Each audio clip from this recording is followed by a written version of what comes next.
So the final topic we wanted to discuss today is that Y Combinator, the premier startup accelerator, of course, has released its regular request for startups. That's when the YC partners talk about the sort of startups that they would like to see formed and then applying to YC. They're saying we will preferentially admit startups in these areas into our accelerator because we think this is where the puck is headed. Now, there are 14 of them.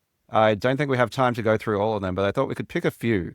And the first one is full stack AI companies. I think, Chris, this will resonate with you extremely strongly. So this is what it says on the webpage.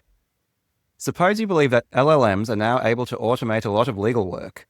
There are two things you might want to do with that idea. You could build an AI agent and sell it to law firms. That's what most people do. Or you could start your own law firm, staff it with AI agents, and compete with the existing law firms. That, my friends, is going full stack. I love that. I want that. I love that. Yes. Yeah, I thought you would. Oh my God. This is the way, my friends. This is the way. Oh my God. Yes. These are the companies that are going to be the most successful. They're going to create the most value. This is the definition of disruption, my friends. The definition of disruption. You know, if you believe that you can materially impact the end user experience, the business model, the cost, the waste, the inefficiency of an industry, stop trying to sell it to the industry or not. I mean, some people can do that, whatever. If that's your dream is to build enterprise software for lawyers, please go do that. If your dream is to make the legal system, the legal process just magically better, you're not going to do that with existing law firms. You're not.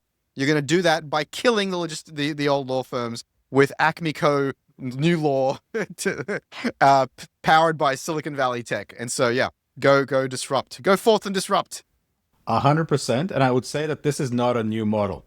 So if you look at Lemonade, they've been doing that for a very long while. They took the insurance industry, they took prediction models to look at actuary and risk, and they IPO'd based on that.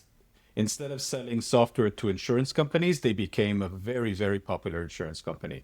So if you want to look at like a working model for this, Lemonade is a great company. I ask every startup that I talk to that tells me that they're using AI to make enterprise software in an industry, I told them, why are you selling to that industry and not really disrupting that industry by going native? I think that that's very, very important.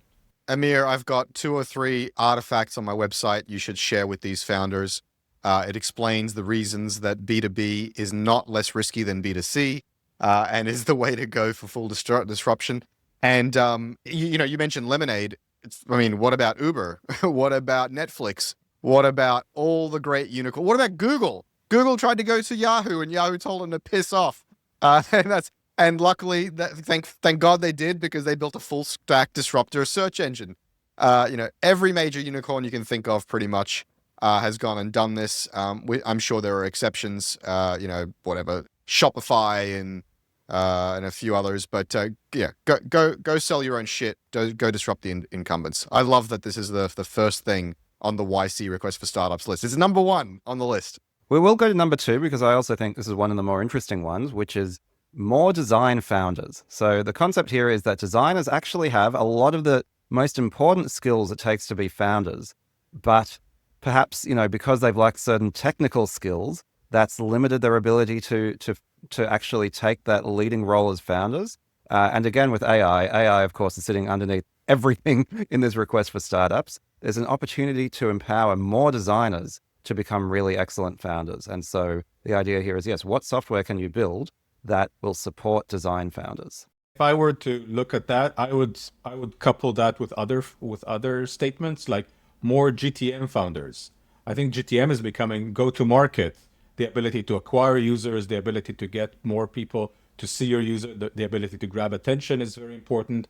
So I would say, okay, maybe less just 2 engineers in a garage, but the designer is welcome as well, but also the GTM, also maybe the revenue founder.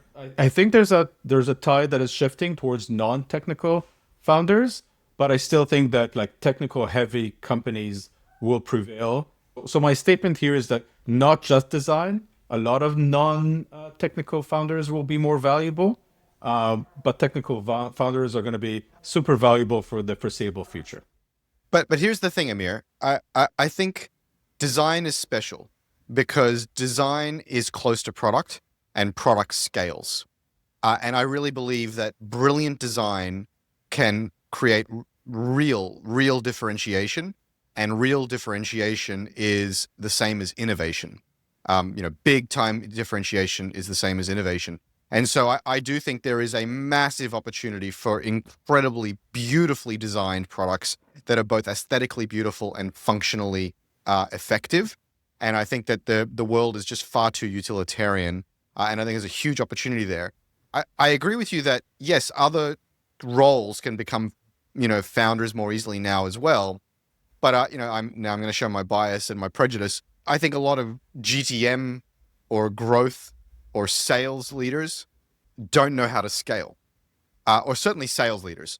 And so they don't know how to build products. They don't understand prioritization. They don't understand craft. They don't understand scale. And so if you get a sales guy running a startup with some vibe coding, God, I would be really afraid to see what they build and who they build it for. It would be a complete disaster.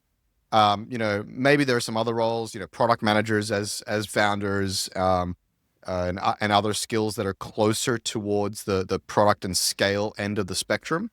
And I agree with you. More people, more craftspeople all over the shop being founders, but I think design and designers are quite special. Yeah, look, we did an episode actually not very long ago, Chris, that we called, you should go listen to this one, folks. We call it Next Gen Founders, Startups in the Age of AI, right? And what we talked about is the fact that what AI does is it makes execution cheaper, right? Like execution used to be the long pole. It used to be the thing sitting in the critical part that determined your cycle length.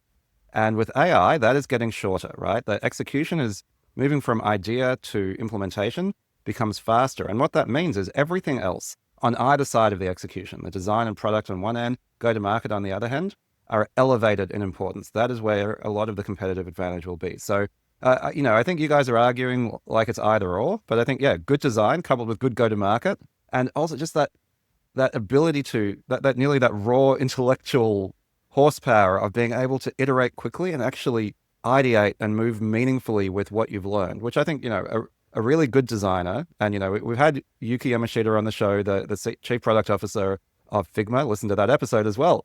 But, we talked about design and what real design is. It's not about making it look pretty. It's about making it work really well. And that requires many iterations, and it requires taste and a really deep understanding of how humans interact with things, in this case with software.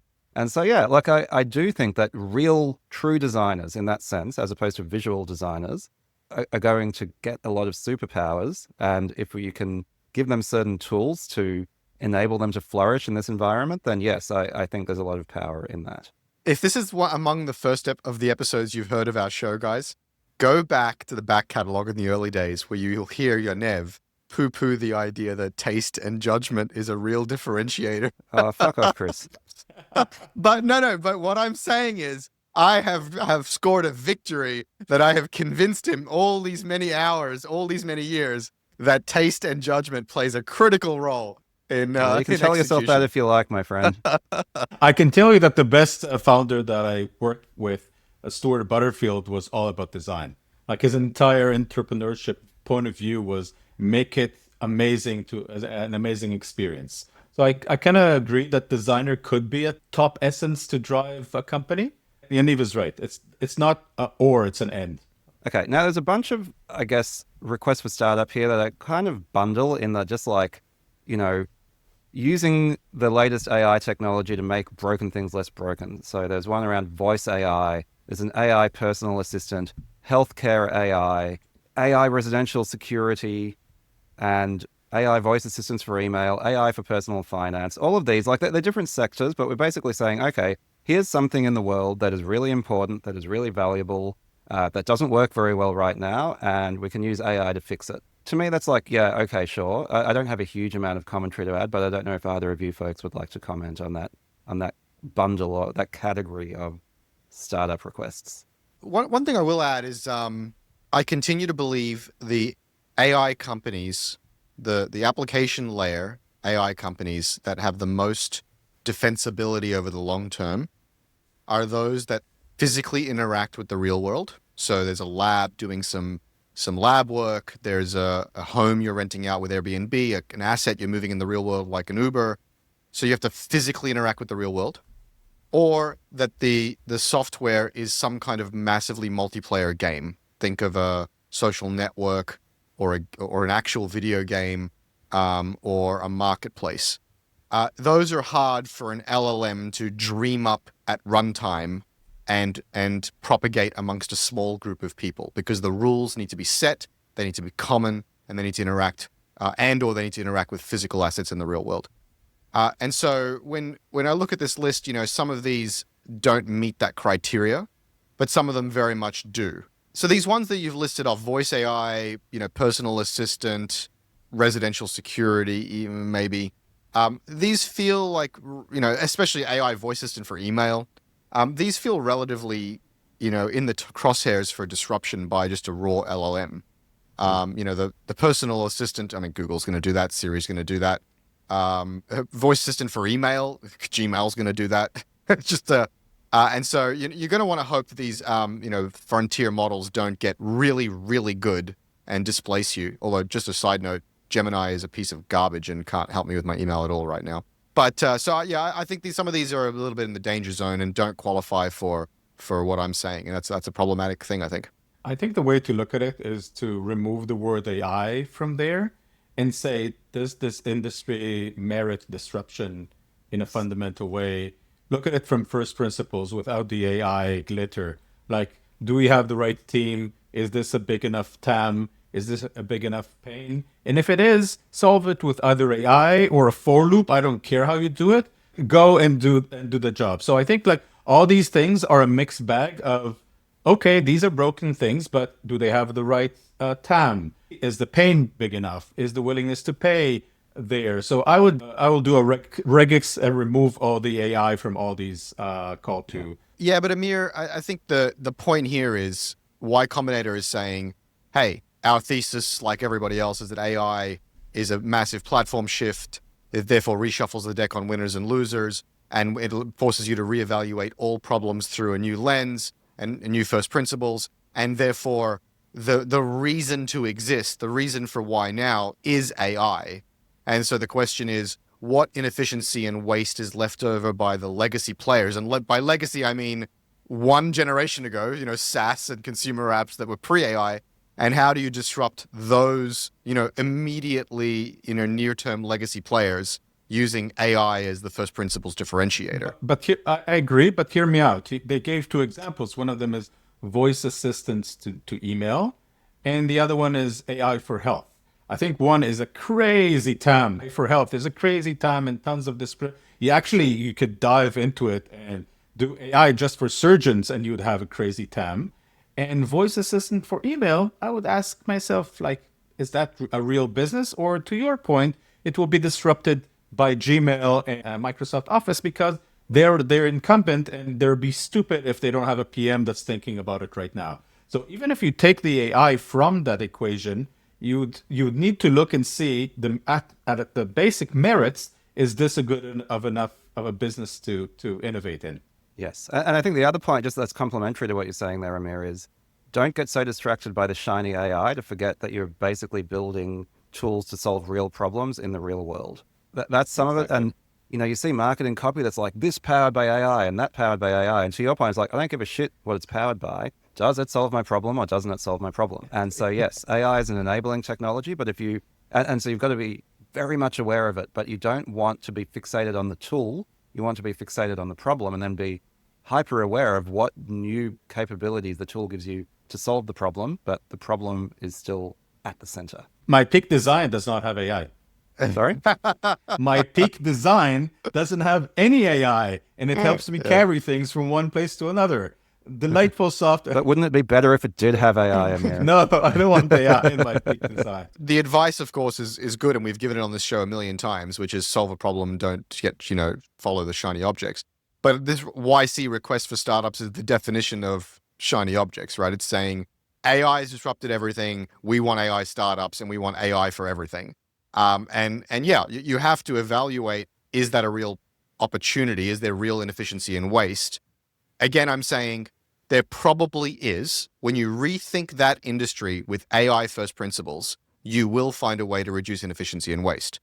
The question I'm saying is not, is there a real inefficiency or waste that could be solved by AI? The answer is yes. The question is there white space that is not going to quickly collapse by one of the hyperscalers or their winner takes all acquisition of one of these startups and you're going to be left for dead. So I think that's the problem I've been pointing out for many months now is the white space is unclear. You need to move fast, get acquired or consolidated, and exit quickly and retire is probably the advice. Okay, so now there are two requests for startup that are around education, right? So one is called AI Personal Tutor for Everyone, and the other is simply the future of education, which is really more about, teachers and how we can make teachers more educators and take away a lot of that admin burden. Now, education is one of those areas. I thought I'd single that one out because, first of all, AI is so clearly relevant and going to challenge and change a lot of things about teaching and also can be incredibly powerful. But also, I think it faces systemic issues that are as strong or stronger even than healthcare. And so I think it's a bit of a unique space to think about. And I don't know if you guys have thoughts on how education should be changing in the presence of this technological wave. I think there's a lot of disruption to be made in education. There's also a lot of money. If you ever send your kids to college, you'll see how much money you have to pay to get proper education. I think that needs to change and fundamentally and fast. But I think that a lot of things are stacked against you if you're an entrepreneur in education. It's hard to raise money when you're an entrepreneur in education. Getting your customers is hard. Your customers do not have a lot of money. And you fight for attention. I failed to see a lot of successful entrepreneurs loving and returning back to education startups. They do it once and they say, I don't want to go into that industry again. And I think that's a signal that shows that there's like fundamental problems there that I don't think startups are set up to be successful there. I might be totally wrong, but I looked at a few educational startups. I'm just saying empirically speaking, they have hard time acquiring users. They have a hard time monetizing those users, and they have a hard time raising more funds. In the US, education and healthcare are fully broken. The inequality between the haves and have-nots, the cost to get high quality education or healthcare is astronomical. And the outcomes per dollar are really, the ROI is not there. And so especially if you're in the US or you're targeting the US, which many of our listeners should be, there is a massive problem to solve.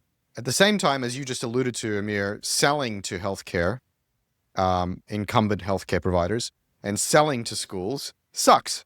They're very conservative. They're very risk averse. Baking into their workflow is a complete nightmare.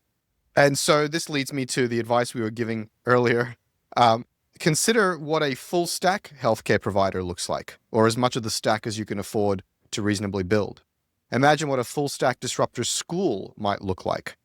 What does it mean to be a student in a post-AI global world? That's the kind of startup that is most interesting to me. I've advised a number of startups that help colleges and schools, and they're all stuck going through the administrators and the teachers. And those people, for the most part, either lack imagination or lack any time to apply their imagination. And it's probably the latter. They're all well-meaning and they're all, trying their best, but they don't have any time and any tolerance for risk. And instead, I've encouraged a number of them to just go sell directly to students and teachers who can just pick it up and use it in their classroom the same way that Asana or Canva or others have been used. And I think that's something to consider as well. It's interesting, there's a few things here. My wife's a teacher, full disclosure. First of all, teaching or education is a highly regulated industry in most countries. You also have public education systems that can't simply be displaced by a commercial model. There's also the fact that schools are about a lot more than academic education, right? There's sort of a socialization and civics aspect and things like that. I think there are a lot of problems with schools. Not all of them can be solved with technology. I think one bit of low-hanging fruit that is mentioned that is maybe more solvable is one thing that my wife complains about more than anything else Besides you, is the admin we're, burden, right? we're in a majority audio format. If you need to do you give me the finger with Okay, voice. fuck you, Chris. There you go. Is that better? You're welcome.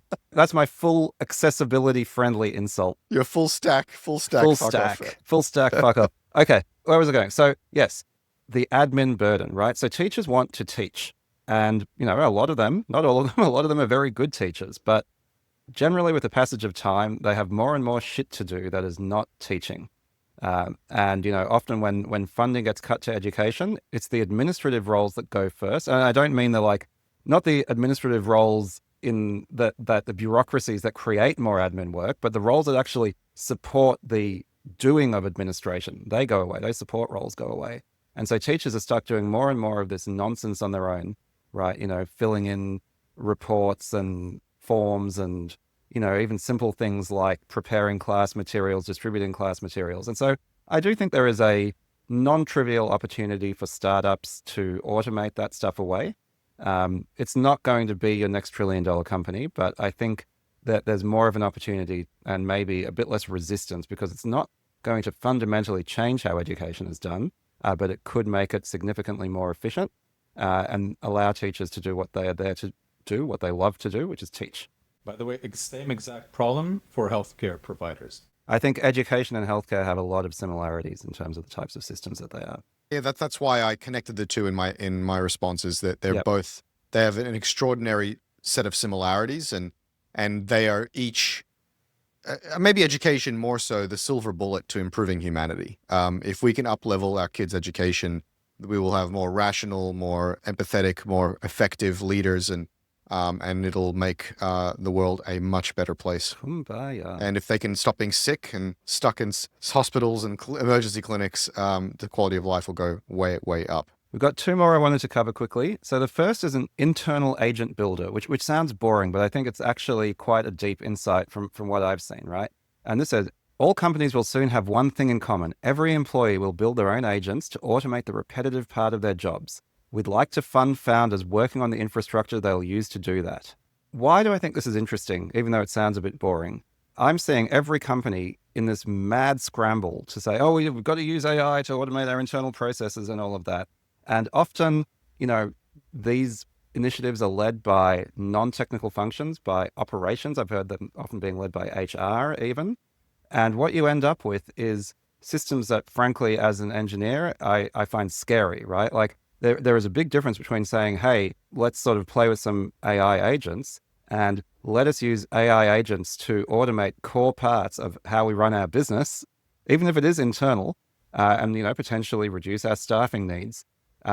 That's a production system, right? And I think people don't realize that. And so I see a lot of icebergs that are going to be hit soon because, yes, tools exist that allow you to create internal agents, but they're not safe. They don't have all of the guardrails and all of the safety nets that allow non-technical employees to automate their work.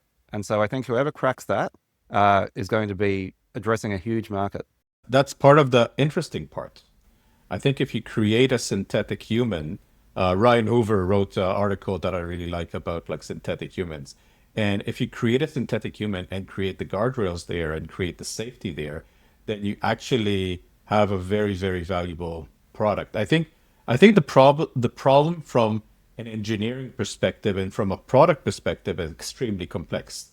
If you go into any enterprise, you have end systems that you need to access. So, and MCP is just like the tip of the iceberg for how do you access systems. You need to have write access, and you need to have read access, and you need to have permissions, and you need to have authorization, authentication. You need to have workflows. You need to deeply understand interpersonal connections and where the knowledge is based in the company and who to ask. So I think there's tons of complexity in building internal workflows and connecting to internal systems. But if you nail that, and it's very hard to nail, but if you nail that, you have a very, very, very valuable system. It's comparable to MuleSoft, Salesforce MuleSoft, that did that for big enterprises. I think there's a place where you can have meaningful core workflows run by AI. If you're talking about hardcore industrial strength rails that your massive insurance company is running on, or your healthcare company, then you need hardcore enterprise grade agent infrastructure, tooling, developer interfaces, blogging, and all this sort of stuff. But I think if you're talking about agents that are spun up on the fly to do work for you, the dream I have, and my intuition is that these are going to ultimately be no harder to spin up than a Google Doc or a Google Sheet or a Google Slide. There's going to be Google Agent Studio or Office 365 Agent Studio, Copilot Studio. You're going to click new, and you're going to give it a task, and you're going to say go.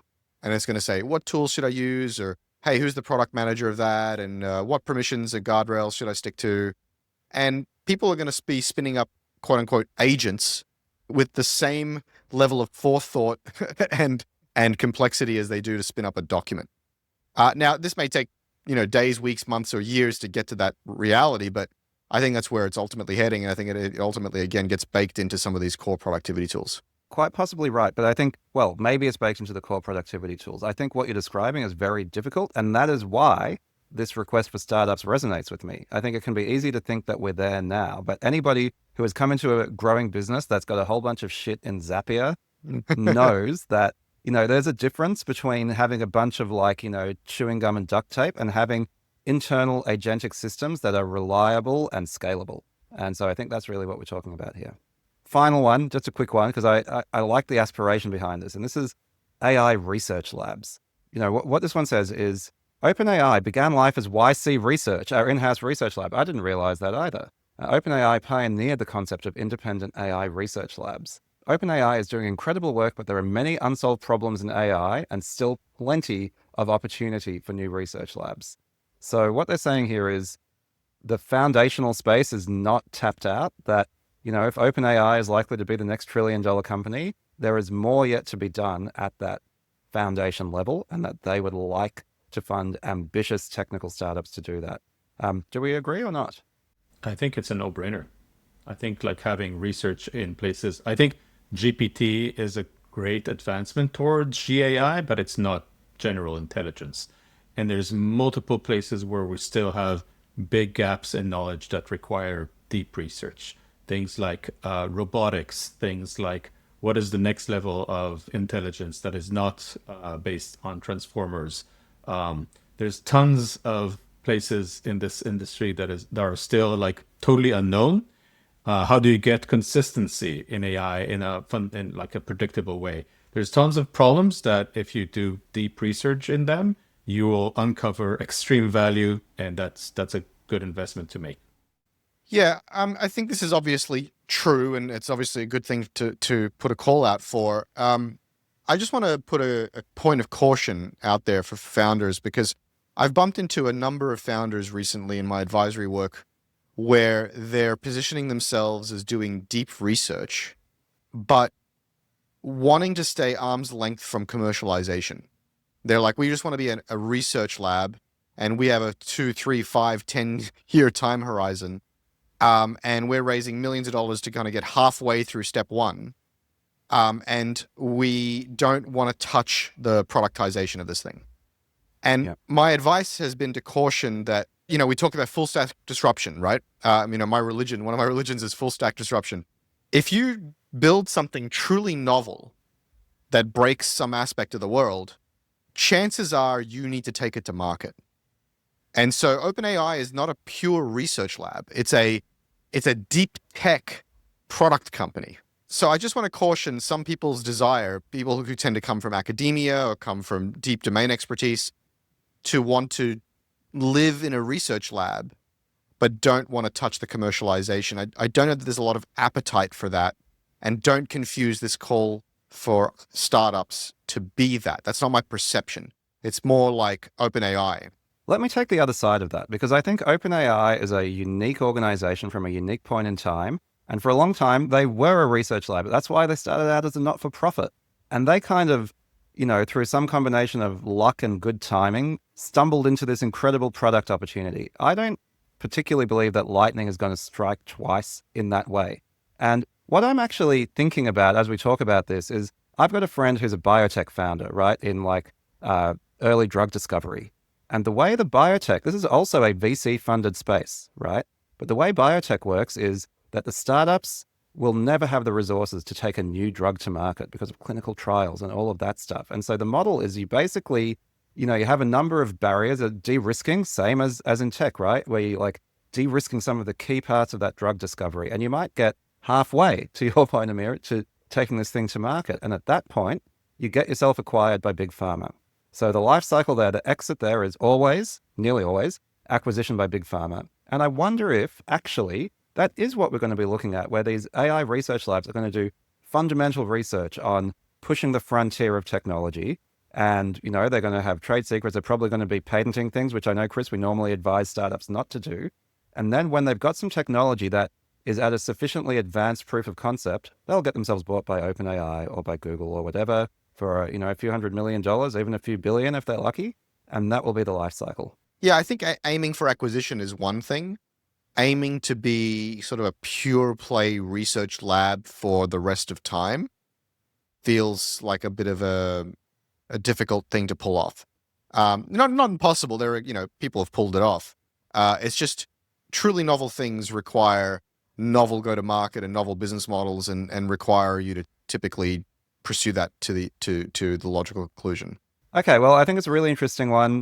These YC requests for startups, sometimes, like you say, they're a little bit shiny object syndrome, but they definitely point to the direction things are going in. A lot of really smart YC partners reading the tea leaves and seeing what they are seeing in tech from a front row seat. So really fun to discuss.